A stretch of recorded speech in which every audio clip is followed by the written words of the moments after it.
सबकी बातों को कुछ देर सुनने के बाद राधिका हैरानी से कुर्सी की तरफ देखने लगती है। भूत दीदी। राधिका बात सुनकर सारे दोस्त शांत हो जाते हैं। ये क्या बोला अभी तूने? अरे पर अब वो यहाँ कैसे हो सकती हैं? क्यों नहीं हो सकती? हमने यहाँ आना छोड़ा था, पर उन्होंने तो घर नहीं छोड़ा ना।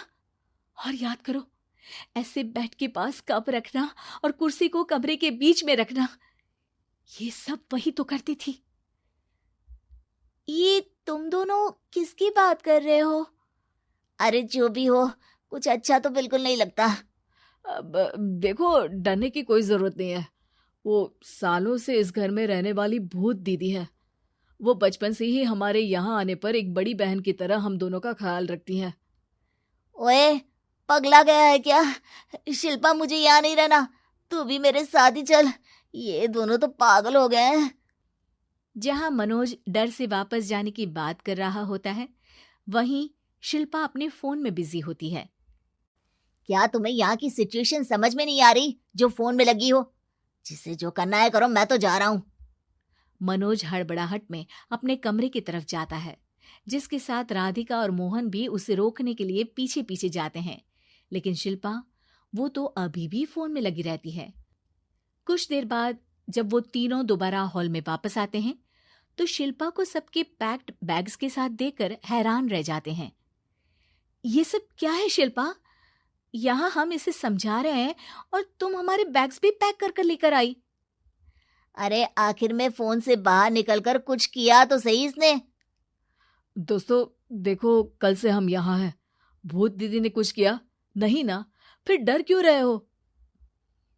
4 दिन और रुकोगे तो पता चलेगा कि क्या होगा। मतलब?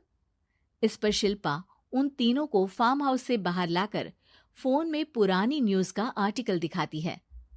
सालों पहले यहाँ रह रही औरत ने अपने दोनों बच्चों को सुबह सुबह दूध में जहर पिलाकर मार दिया और फिर हॉल में उस कुर्सी पर खड़े होकर खुद भी फांसी लगा ली थी। तुम्हारी बातों से मुझे इस केस की याद आ गई। गूगल किया तो पता चला कि ये वही फार्म हाउस है। अभी भी यहाँ रहना चाहते हो, जिससे कुछ दिनों में वो सबको थोड़ा थोड़ा जहर देकर मार दे? अरे पर ये दोनों तो बचपन से यहाँ आ रहे हैं, फिर इन्हें अभी तक कुछ क्यों नहीं हुआ? वो तो पापा बताते हैं कि हम आते थे। हाँ, और मुझे भी एक बार का ही याद है।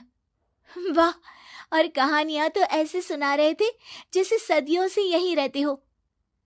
तीनों ये बात कर ही रहे होते हैं कि अचानक फार्म हाउस में से एक आवाज सुनाई देती है। मैं यहाँ किसी को जिंदा नहीं रहने दूंगी, किसी को नहीं।